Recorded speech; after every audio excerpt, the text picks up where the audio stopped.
झारखंड मुक्ति मोर्चा विनोद बिहारी महतो के पैसे से बना है। वह उस समय वकील थे, दिसम गुरु इतने सक्षम नहीं थे। बेशक वो एक बहुत बड़े मास लीडर थे, संथालों की बहुत बड़ी आबादी होती है, इसलिए कॉमरेड ए.के. राय और विनोद बाबू ने प्राथमिकता दी थी कि इस शख्स को बड़ा नेता बनाना, उन्होंने बना दिया। लेकिन जो पैसा लगा था वो विनोद बिहारी महतो का था, वकालती का पैसा लगा था। जो कागज और कलम और स्याही लगी थी झारखंड मुक्ति मोर्चा बनने में, वो विनोद बिहारी महतो का था। और सरकार का उत्तर है कि राजधानी में कहीं जमीन ही नहीं है जहां उनकी प्रतिमा बने। विनोद बिहारी महतो जो दिसम गुरु शिबू सोरेन के राजनीतिक गुरु कहिए, क्या उनकी प्रतिमा इस राजधानी में कहीं लगाएंगे?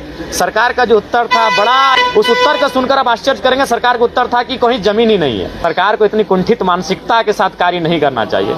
योगदान अगर गुरु जी का है तो योगदान जयपाल सिंह मुंडा का भी है, योगदान विनोद बिहारी महतो का भी है। मेरा एक सुझाव भी था जिसको अस्वीकृत किया गया, और मैं आपके माध्यम से, लोकतंत्र के चौथे स्तंभ के माध्यम से राज्य की जनता को मैं अपना वह प्रस्ताव जो मैंने दिया था संशोधन, उसको बताना चाहूँगा कि वो क्या था।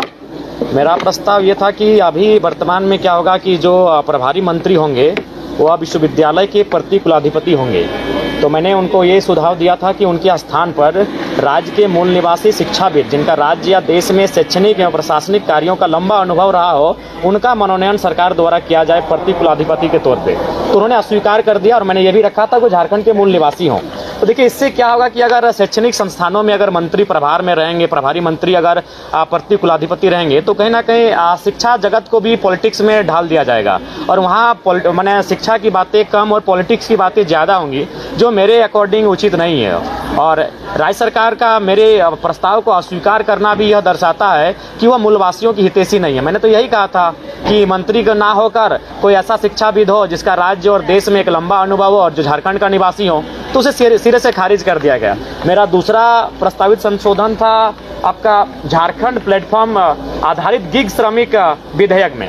उसमें भी मैंने कहा था उनमें 3 प्रतिनिधि चयन करने की बात कही गई, जहां मैंने झारखंड के मूल निवासी को अंत स्थापित किया जाए, ये प्रस्ताव मैंने दिया था, जिसको भी सरकार ने अस्वीकृत कर दिया।